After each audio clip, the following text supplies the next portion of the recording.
Welcome to tonight's virtual meeting of the Port Phillip City Council Planning Committee.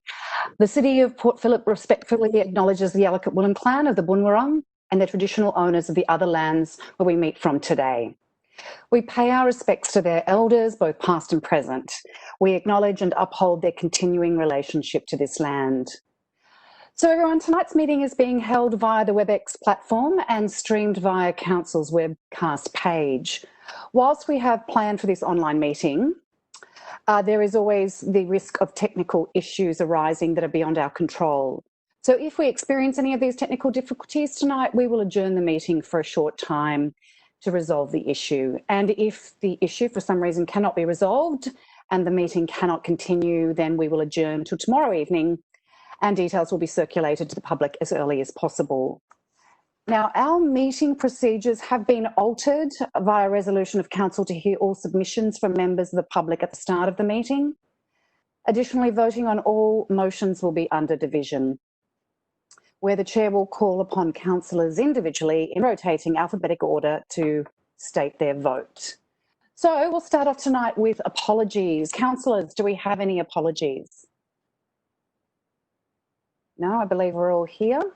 Great. So the next item I'll go to is minutes from the previous meetings. Now, councillors, the minutes from the Planning Committee, which was held on the 22nd of July 2020, have been circulated. Are there any questions regarding these minutes? If not, can I have a motion to confirm these minutes? Can you pop it in the chat? And someone to second it. So can I have a mover and a second? So we've got Councillor Voss to move and Councillor Bond to second. I will now put the motion under division and call upon each councillor for your vote. Councillor Baxter. For. Councillor Bond. For. Councillor Brand. For. Councillor Copsey. For. Councillor Crawford. For. Councillor Gross. For. Councillor Pearl. In favour. Councillor Simic. For. Councillor Voss. For. That motion is carried. Item 3 is any declarations of conflicts of interest. Councillors, does anyone have any conflicts of interest in the matter being discussed tonight? I'm hearing no conflicts, so we'll move on to public question time and submissions. This is the point in which we'll hear all public submissions and comments on report items from members of the public. Could I ask councillors, whoever's not speaking, to be on mute? Sorry. Thank you very much. So all requests to speak tonight were required to be submitted by 4 p.m. this afternoon. At the time of registering to speak, submitters were given the option to join the Webex meeting virtually and ask their questions live at this meeting, or to have an officer read their statement on their behalf. Now, we have only received one registration to speak tonight, and that is Tom Ansett from Urbis to speak to 6.1, the first item to be considered, which is 46 to 52 St Kilda Road. So we might go to Tom now from Urbis. Are you there, Tom? Ms Pearce, is Tom with us?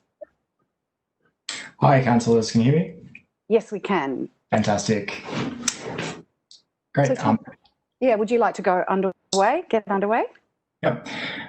Thanks, councillors, and thanks so much for the opportunity to present at tonight's meeting.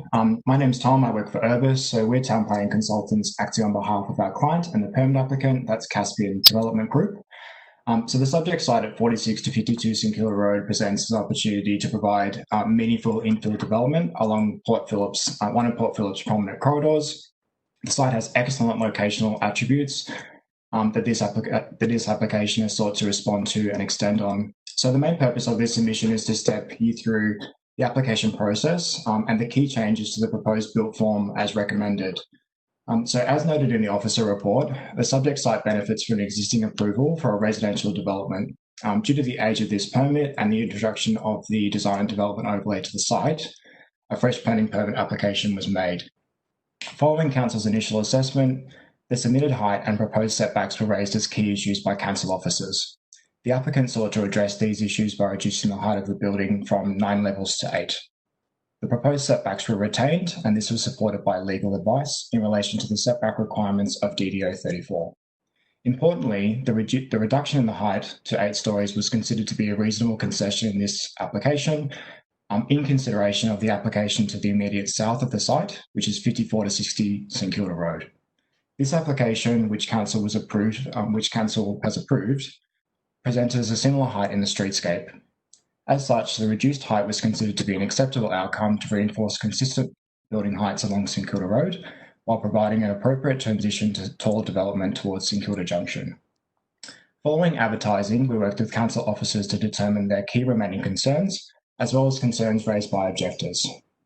The consistent issue raised was the overall massing of the development and perceived amenity impacts. To address the remaining concerns, we worked positively with council officers to reduce the building height to a maximum of 7 stories, reducing the overall bulk of the building. A substantial 9-metre setback was also agreed to be provided to the east, which supports Council's interpretation of the setback requirements of DDO 34 and provides a greater separation to the adjoining low-scale residential interface. As I've outlined, we've worked closely and extensively with Council to successfully resolve all issues, both from Council's perspective and objectors. A development of 7 stories in height is considered to be appropriate in this context, noting that this is lower than the recently approved development to the immediate south of the site. Further, the increased setback of 9 metres to the whole of the building to the east will provide greater separation to the site's most sensitive interface. To date, the application has required considerable time and investment to reach an agreeable position between the applicant and Council. As such, we support the officer's recommendation and conditions as proposed. We ask the Planning Committee to support the application and issue a notice of decision to grant a planning permit. Thank you so much. Thank you, Tom. Okay, well, we will move into councillor question time. Councillors, do you have any questions of the officers? Is there anyone that wanted to ask any? No? Or quickly pop it in the chat. Yeah, there, it's just come through on mine. Sorry, I think I've got slow internet. Councillor Pearl, you have a question. Oh. Thanks very much, Councillor Crawford. My question is asking officers if they could provide an update on 1-7 Waterfront Place and what are the next steps with the new application that's just been put through according to media reports. Ms Rosick, will you take that one? Yes, through you, Madam Chair, I'd like to let councillors know that we have received an application for 1-7 Waterfront Place on the 7th of August. It's currently with the planning officers, and we have requested additional information from the applicant regarding that development, and it will be assessed in due course. Great, thank you. Just a quick follow-up, do we have an ETA on the timing it will come to council? I presume it won't be coming to this council, it will come to the next, but do we have a rough indication of when it will be coming to council for consideration? Through you, Chair, these applications can take a few months because of the complexity and the size of the development. I'll ask Mr Borg to provide further information. Thank you, Ms Rogers, and through you, Madam Chair. Look, I don't believe it would come to this council. I think there's quite a bit of information that is required, and then we would also need to go through an advertising process, public notification of the application. So that will take a number of months. I would anticipate it would probably be around the November council meeting, if the applicant provides sufficient information and satisfies our requirements. Mr Borg, that's very helpful. Thank you. Are there any other questions, councillors? I did put a question in to the chat. Oh, it's not coming through. Go ahead, Councillor Brand. Except I don't need to ask it. It is there. I can see it in the chat myself, but I don't. I'll ask it when it comes to the 320. The item that was just the speaker was speaking about. Great. I thought we're in the middle of debate for that, so we'll wait. Okay, thank you, Councillor Brand. Well, we'll move to the presentation of reports then. For each report, okay, so firstly we're going to go to 6.1. Firstly, are there any questions of the officers in relation, this might be you, Councillor Brand, to this report? It is me. I see what I've done. I actually chatted to the host, so I will change myself from that. I'll just anyway. I'll ask the questions. Can Yes, you? Okay, officers. The submission by the previous submitter, whose name I now can't remember. Tom. Tom. Yes, thank you very much.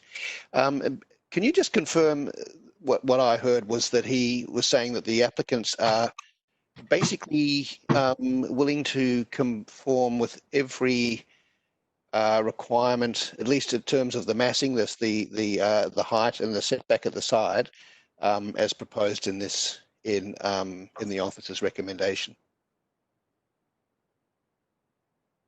Through you, Madam Chair, I can answer that. Yes, it's exactly what you heard. I heard the same thing, Councillor Brand. And also, he also requested that Council support the officer recommendation and ask that an NOD be granted. Good, thank you. Are there any other questions of 6.1? No?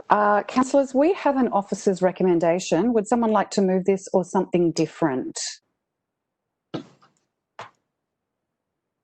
I don't know if my internet's really slow or no one's put in a... I'm happy to move it. Is there anyone who would like to second it? Bernard, Mayor Voss, you will second that for me. So I have moved it and Councillor Voss has seconded. I won't speak to it. I'll reserve my right. Councillor Voss, would you like to speak to this motion? Thank you, Chair. I would just like to thank the applicant for coming and speaking to the councillors and for what they said. It's a building that's undergone quite a lot of discussion over the period of time, and now we have a building that has recommendations for modification to cater for the issues that we're finding with it. So I'm fully supportive of the officer's motion and I commend it to you, councillors. Is there any other councillor that would like to speak for or against this motion or recommendation? Councillor Brand. You're on mute, Councillor Brand. And how did you know that I wanted to speak? We're here. That's good. Yes, I want to. I was half expecting a little bit of disagreement from the applicants on various, sort of questions about the exact extent of setbacks and height limits and what have you. And I'm really, really pleased that that they have come out straight on the front foot, saying we are happy to comply with the with the officer's recommendation and please pass it as is, which I was going to do anyway, and then having to explain myself why I think it's the best thing to do. And the reason I do think it's the best, it's certainly the best outcome at the moment, is this is pretty much a freshly minted DDO that we have, which says 7 stories, which says 9 metres from the neighbour. I think there are questions about exactly how necessary those are in the long run, but this is an argument with the DDO and not with the planning decision as it stands, or with the applicants or anything like that. I just think we have a chance here. Well, we're about to take this this opportunity to have a fully compliant building built, approved on St Kilda Road South, fully compliant with the DDO. And it'll be just great to see it. It's not just in height and width and what have you, but in parking and all of the ratios that sort of go together with the number of units and the. It's really going to be a pleasure to see something which is the result of a fully compliant application approved.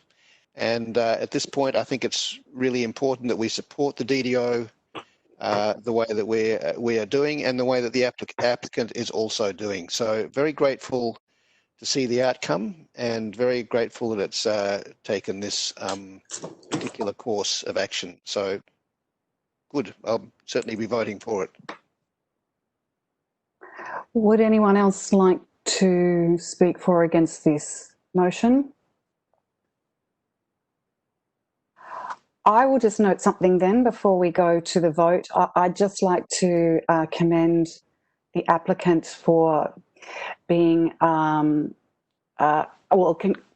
we'll be including a loading bay. It is a fight that often this council has had in the past when we're on major roads and in buildings of apartments, that the need for an fully located loading bay within the footprint makes it just, the future residents will make their lives so much easier rather than trying to be on a major road and unload and move in and out. So I just thank you for taking that on. All right, then I'm going to put this motion under division and call upon each councillor for their vote. Councillor Bond. For. Councillor Brand. For. Councillor Copsey. For. Councillor Crawford. For. Councillor Gross. For. Councillor Pearl. Councillor Pearl. No, I'm good. You're good. Okay. Councillor Simic. Oh, sorry. For. I said 4. Did you hear it? I thought, yes, that we did on the second time. Sorry, guys. Councillor Voss. For. Councillor Baxter. For. That motion is carried. Moving right along then to 6.2, which is 6 Patterson Place, South Melbourne. Now, are there any questions of the officers in relation to this report?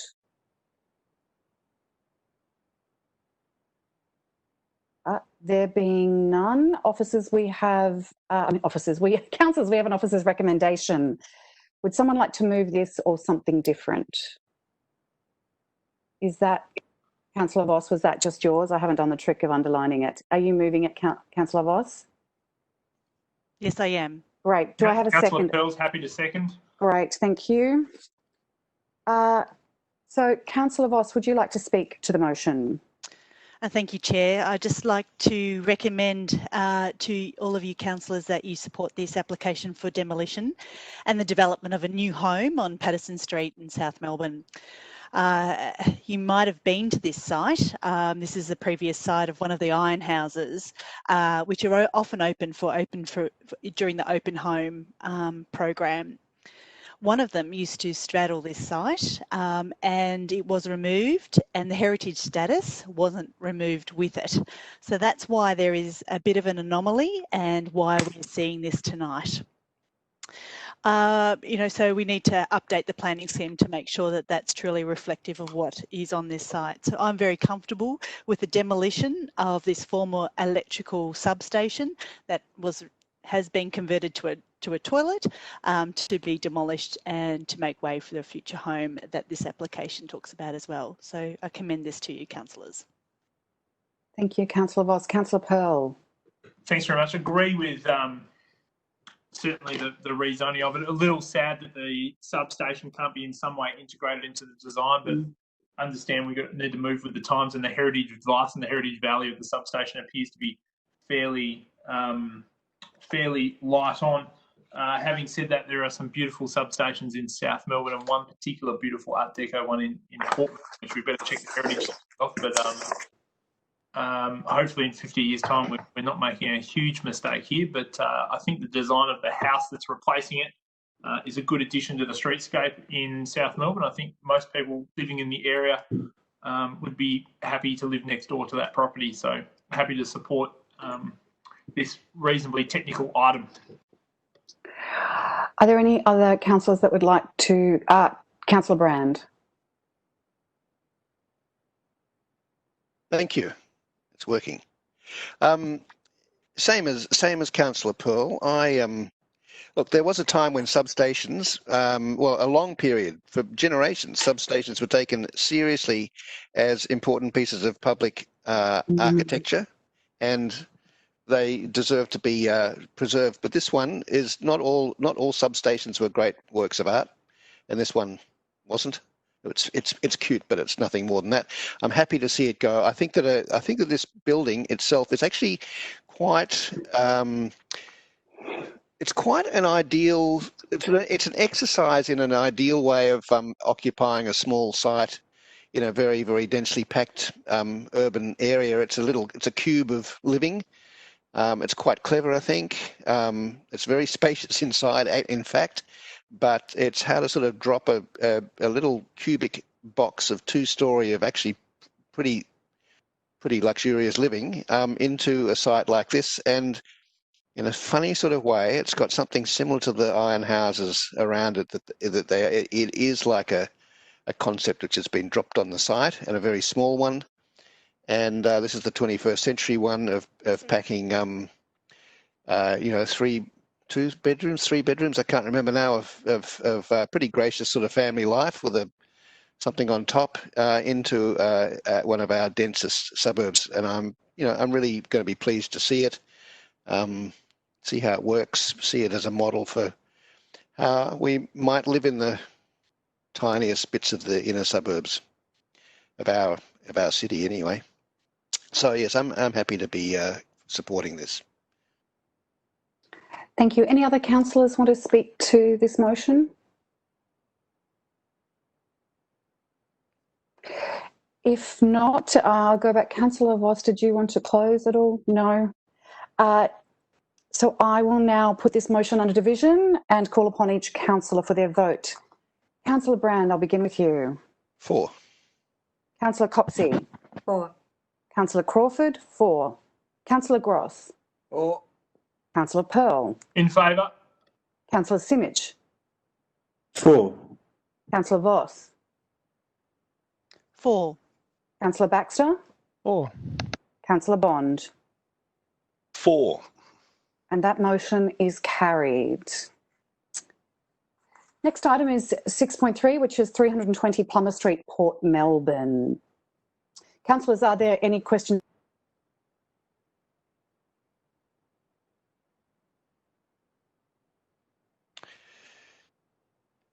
I have lost. Yeah, we just all lost you all. Sorry.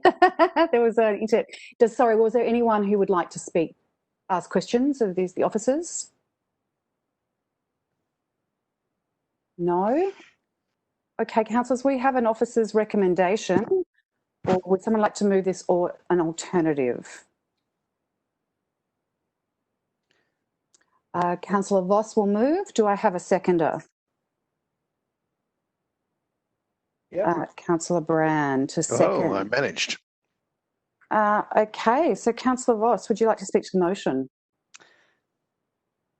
Thank you, Chair. I'm happy to support this application.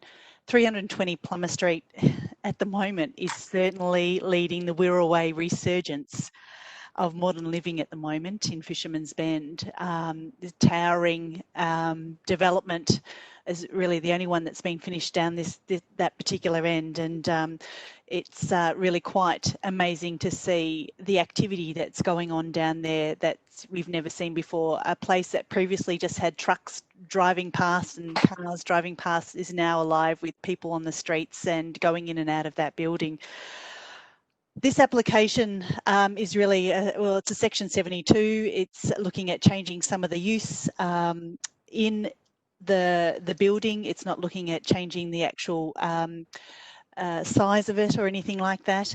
And it does support the strategic objectives of the Fisherman's Bend Urban Renewal Area through the Fisherman's Bend framework. Putting in things like cinemas and sort of small childcare centres, etc. So I'm very happy to support this change of use for the areas that it's requesting in this particular site. Thank you. Thank you. Councillor Brand, would you like to speak? Yes, I'm happy to support. This is a very non-controversial application. We needed to look at it on technical reasons because it comes to us sort of due to an algorithm almost that this would come to us. I don't understand some parts of it. I'm not quite clear on the childcare centre. It's obviously not fully fledged childcare centre. But I must say, all of the functions that it suggests are going to be just changed from private internal use to the possibility of public use. It's all good that it's public use.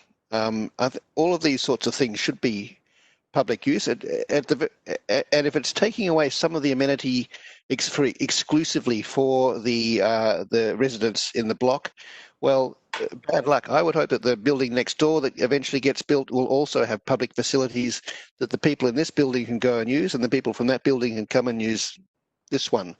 I think the exclusivity of use in these tower buildings is a real. I think in principle it's something which works against the success of the whole place as a community. I don't think that people should be in a gated tower, like a gated community in a tower, where they don't need to leave the building and other people can't enter to use the building virtually. I think that making these things, all of these facilities, as public as possible is about making the city and the community as communal as possible. So this, to me, these are tiny amendments, but they point to a principle which I think is really important for us to consider and support, that there should be cross-utilisation of all the facilities in these buildings and not limited just to the residents. It'll all work out so much better if people can use each other's facilities, which all will have different character and all which will have different possibilities, and it'll make it a much better and convenient and diverse community if we stick with that. So here's a tiny step towards that. Well done. Thank you. Any other councillors wishing to speak? I'm not seeing anything in the chat, so I will put the motion. Oh no, sorry, I need to go back to Councillor Voss. Did you want to say anything? Great, so now I will put that motion under division and call upon each councillor for their vote. Councillor Coxey. For. Councillor Crawford, for. Councillor Gross. For. Councillor Pearl. In favour. Councillor Simic. For. Councillor Voss. For. Councillor Baxter. For. Councillor Bond. For. Councillor Brand. For. That motion is carried. Thank you, everyone. The next item is 6.4, which is 365, 371 and 391 Plummer Street, Port Melbourne. Councillors, do we have any questions of the officers on this item? I keep wanting to say Mayor Voss. I guess it doesn't matter. Mayor Voss, you would like to ask the officers something. Thank you, Chair. I'd just like to ask about the master planning process, and when along the way, if this is approved tonight, councillors will get an opportunity to check in on the other things that are going to be done along the way. Through you, Madam Chair, this application, as you say, is for a master planning approach to this 4-tower development. That would mean that the conditions of approval would be contained in what's called an incorporated document to the proposed planning scheme amendment. And in the same way that a planning permit typically has a Condition 1 requirement for endorsing of plans, this would have 2 conditions for endorsing plans. One would be for the master plan itself, which is setting out the broad parameters of the site to do with building form and height, the components of the use, such as the number of dwellings and the amount of commercial floor area and car parking and such. And then for each stage of a development, there would be a requirement for detailed plans to be prepared for that stage, plus detailed facade strategy plans to deal with the street elevations. And then there would be the usual suite of conditions for matters such as sustainable design, waste management and so forth. which council is typically responsible authority for the discharge of those conditions. Thank you, Mr Gutteridge. I've got a question from Councillor Brand. But you are on mute. Good, sir. Thank you very much for telling me that. Yes, I've got a similar... well, that was going to be one of my questions, but I've got another, just a specific question.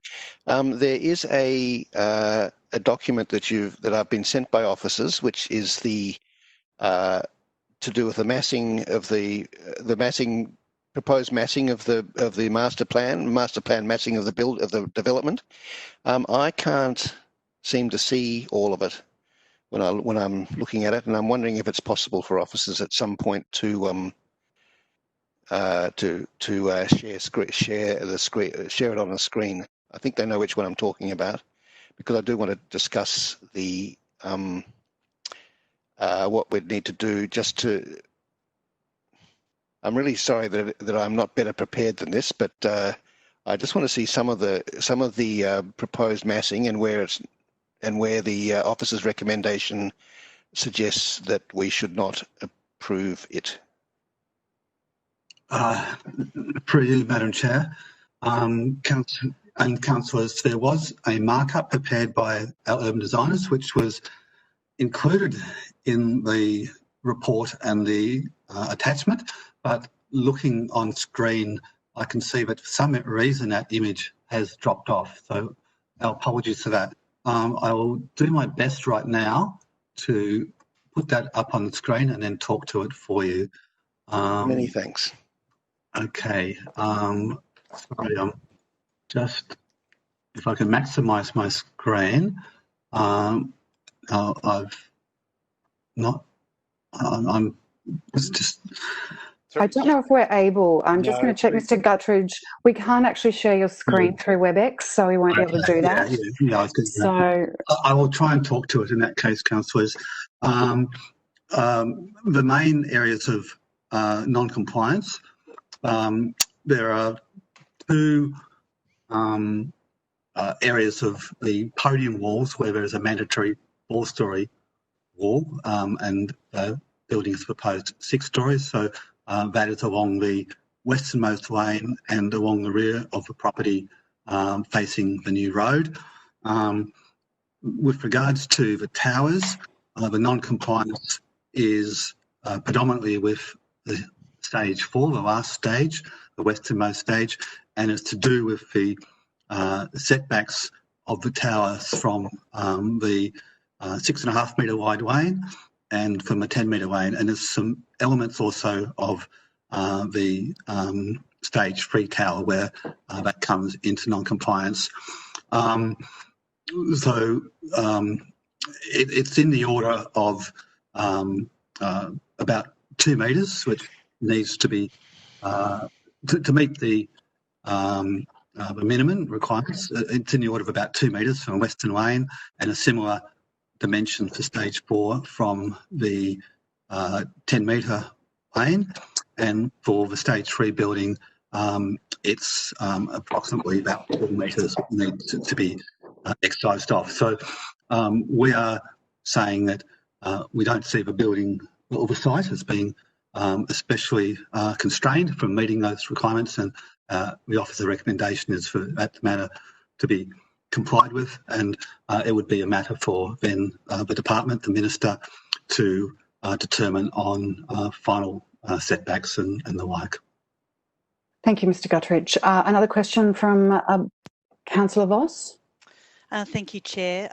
Just like to ask another question of Mr Gutteridge. Height in Fisherman's Bend is particularly contentious. We have a mandatory height and there are discretionary heights on every site. Under what circumstances would you recommend height to go above the discretionary height? Free, Madam Chair. Additional height can be contemplated where it is seen as providing a design positive to a site, and sometimes that can be for providing variety in the built form. It can be by a means of setting a part of the building back so it doesn't, for example, overshadow or overwhelm another property. And it can also be where community benefit is afforded in the development, such as provision of community and social housing, for example, councillors. Thank you, Mr. Gutteridge. Another question from Councillor Brand. Thank you. Just following on from that, I want to ask about the street wall along the front as proposed by the massing in the master plan massing, which has what I think you have characterised as a gap tooth sort of thing, a bit of up and a bit of down, around all around the 6-storey mark. I think there are 8-storey bits and 4-storey bits going up and down. Is that part of the massing that the recommendation is proposing to not to support? And how does it relate to a 4-storey podium wall that you mentioned before? A mandatory wall. Through you, Madam Chair. The preferred heights of the street wall vary along the different faces of this development. The tooth and gap form that you refer to only applies facing Plummer Street, and it runs along Plummer Street from this site down to the start of J.L. Murphy Reserve on that length of Plummer Street.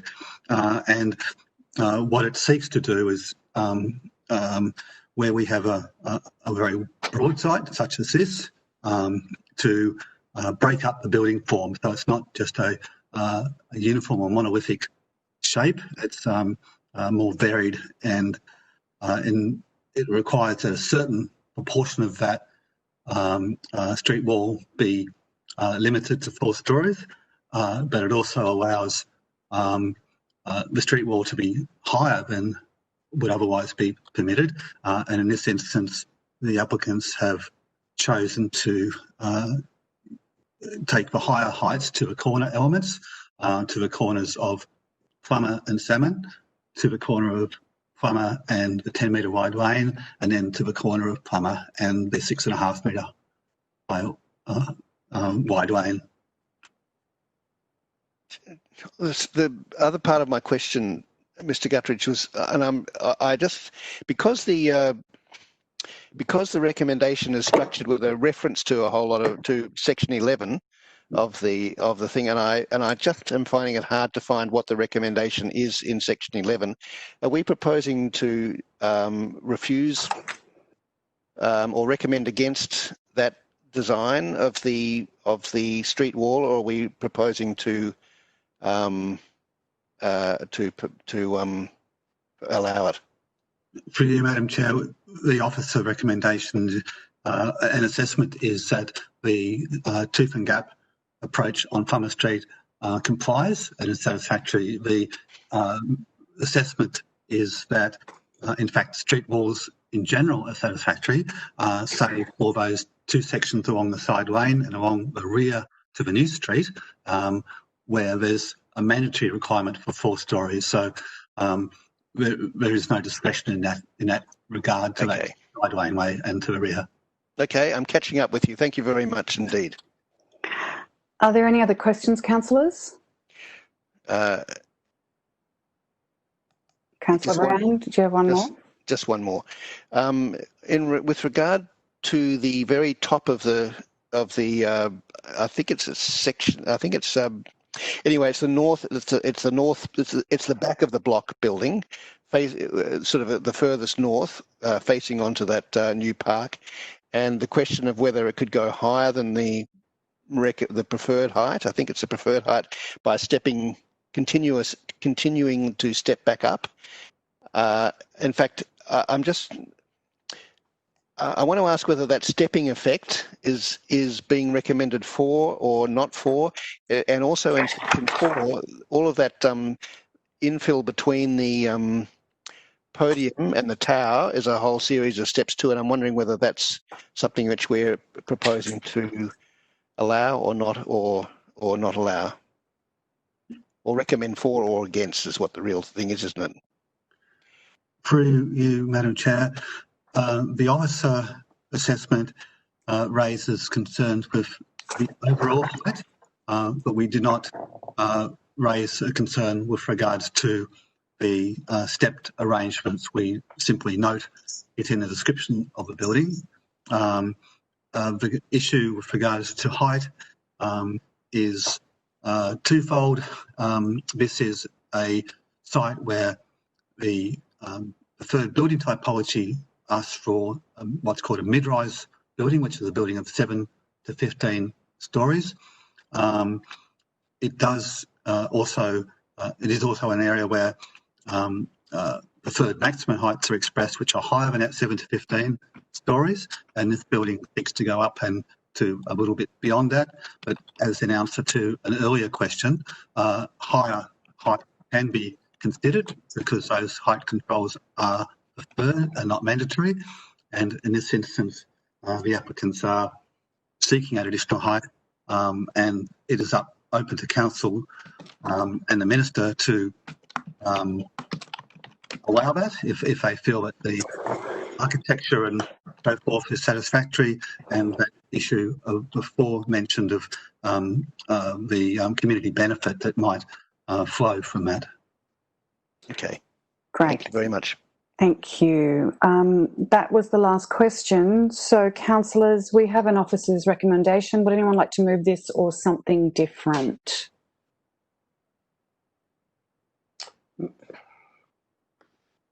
We've got Councillor Voss as an alternate motion. Can we get that up on the screen, please? Thank you, Chair.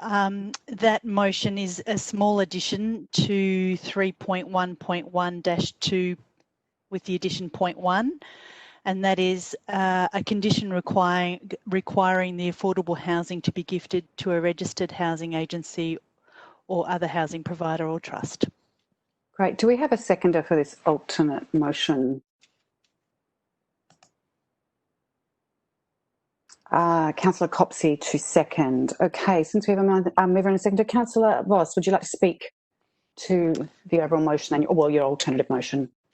Yeah, thank you very much. I guess the key reason for this change is that affordable housing should be standard in all buildings in perpetuity, full stop.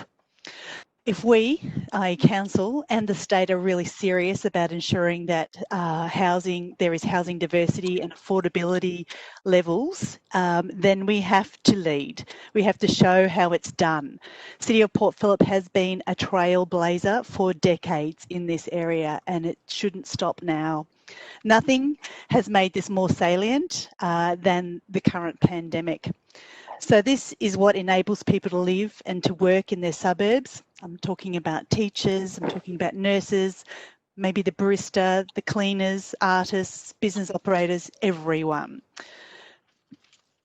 We need this capacity in affordable housing to be built. So that's why I have put this particular motion in. I think we need to lead on this.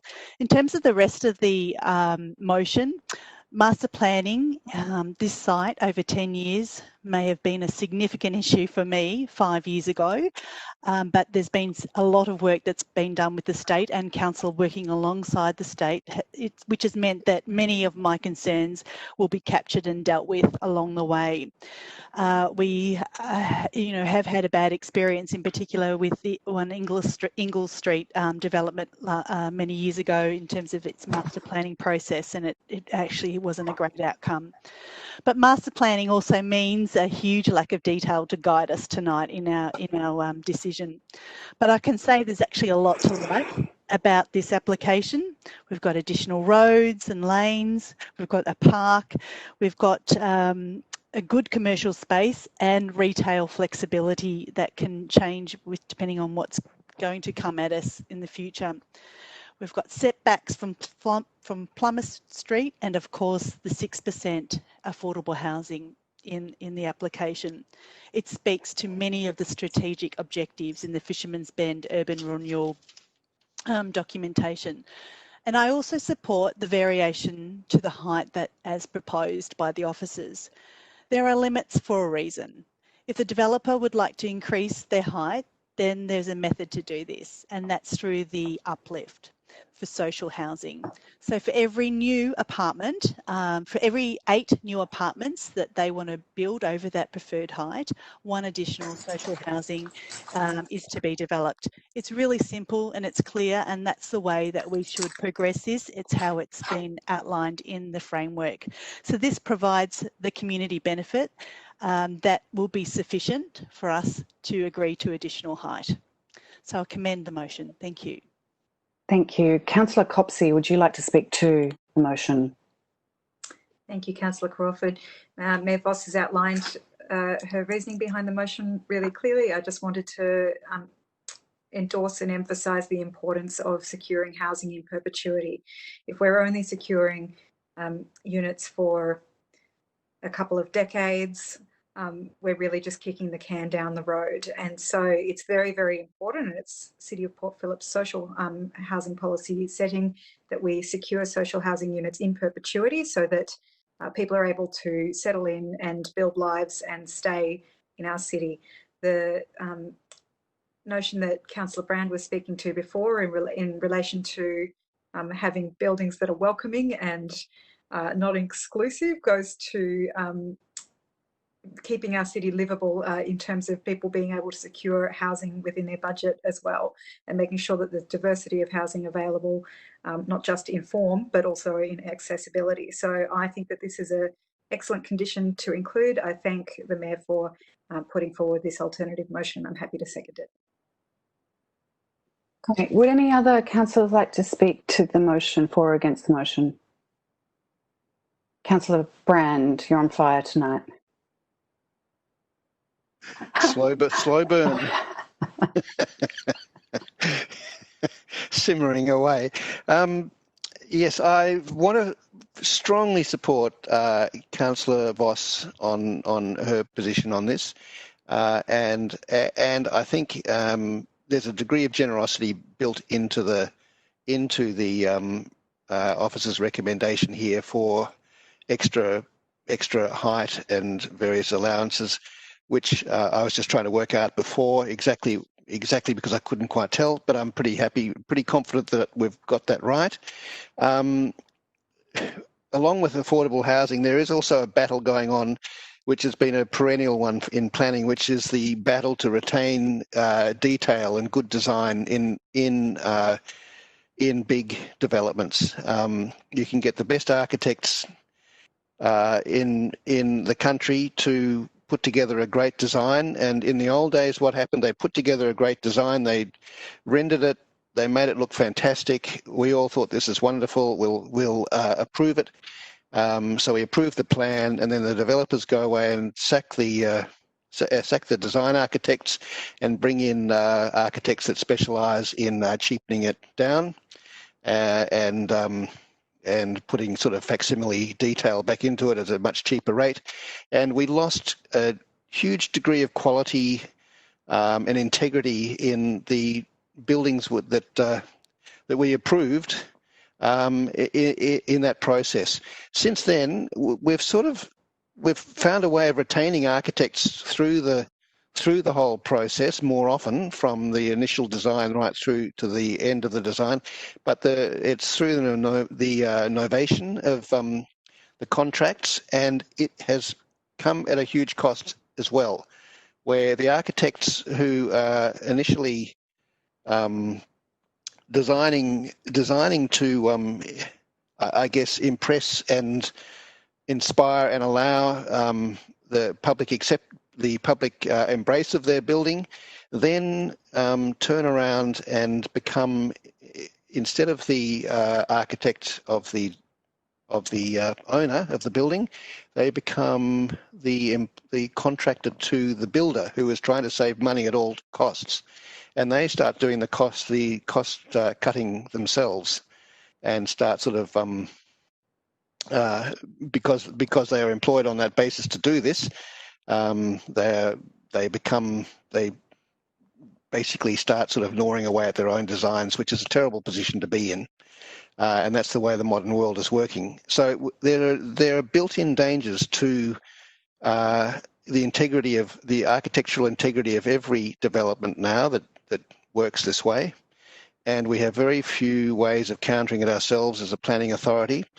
One of them, I think, is that in this way of allowing a master plan, which in a way allows what a planning application, I suppose, traditionally used to be, sort of allowing for the general principle of the building to go ahead, and then down the track having a second approval process for the design in detail.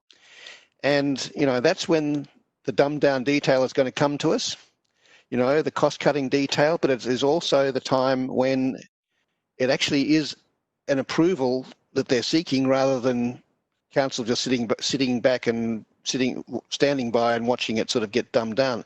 So I think this is a good process because it gives council another chance to insist on the design proposed rather than the design ended up with. I think we've also put in a facade policy, a facade strategy requirement, which again I think makes the degree of detailed design specifiable and permissible, and therefore regulatable and hold honourable to.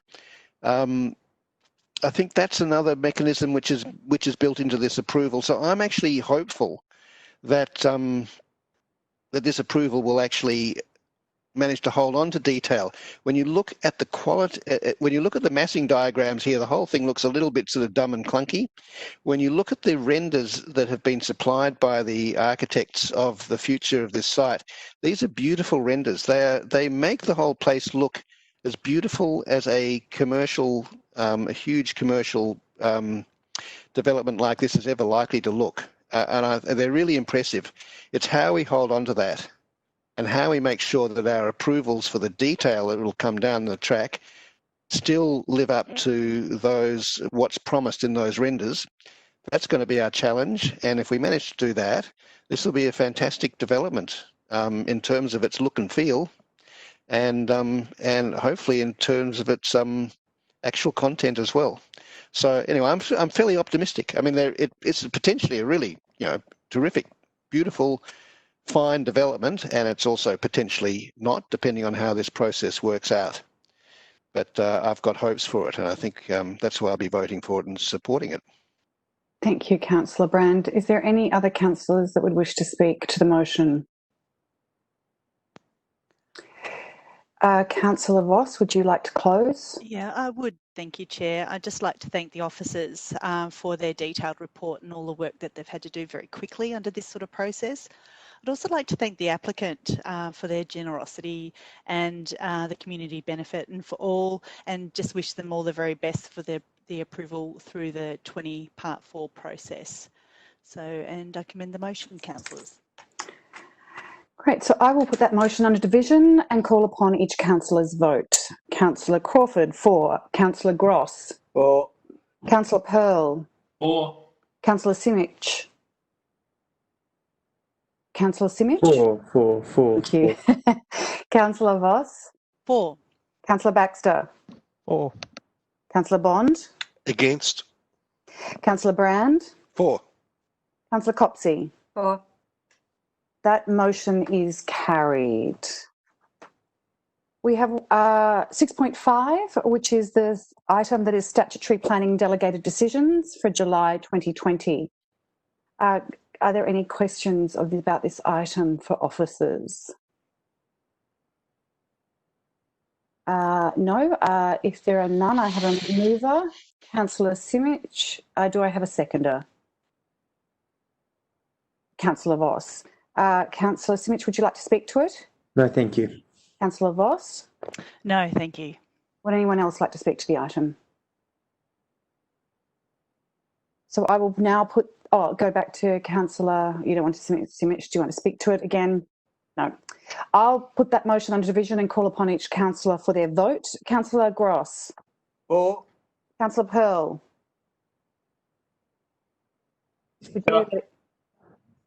Yep, great. Councillor Simic. For. Councillor Voss. 4. Councillor Baxter. 4. Councillor Bond. 4. Councillor Brand. 4. Councillor Copsey. 4. Councillor Crawford. 4. That motion is carried unanimously. We now have urgent items of business. Councillors, I don't know of any, but does anyone have an urgent item of business? No, so we'll move on to confidential matters. Councillors, we have no confidential items tonight. So there is no further business for tonight. So I shall declare the meeting closed. Thank you. Wow.